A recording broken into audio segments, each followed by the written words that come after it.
My name is Zafar Bashir. I'm a professor of neuroscience. My research interests are in trying to understand how synapses work. And synapses are where communication occurs between neurons in the brain. And we're particularly interested in how synapses work because synaptic transmission and changes in transmission of synapses, so synaptic plasticity, underlies learning and memory. And I'm particularly interested in how synaptic plasticity in a part of the brain called the perironal cortex operates. My name is Jack Miller. My lab is involved with looking at research into the synaptic mechanisms that underlie learning and memory. So specifically in a region of the brain called the hippocampus, which is thought to be involved with spatial learning and memory. The work that we both do involves electrophysiological recordings of individual brain cells. And so what we have is a setup where we can actually image individual cells and then we can go and record the electrical activity in those cells.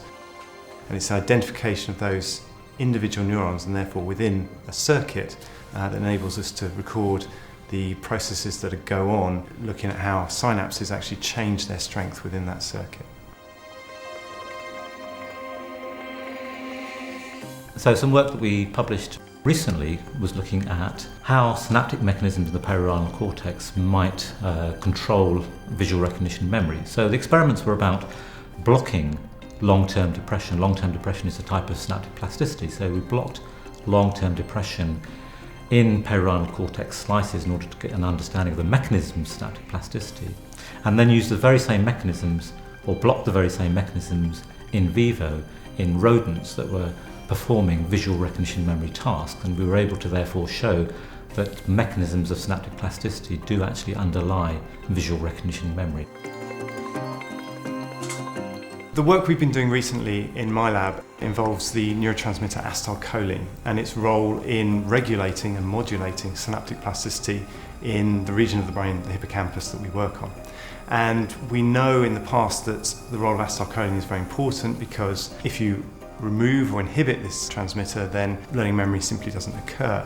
So we wanted to know how this actually affects synaptic plasticity, and we found that actually it removes a very important sort of natural block on the generation of synaptic plasticity. So we think that this is actually the mechanism by which acetylcholine enables plasticity and therefore learning and memory to occur in the hippocampus.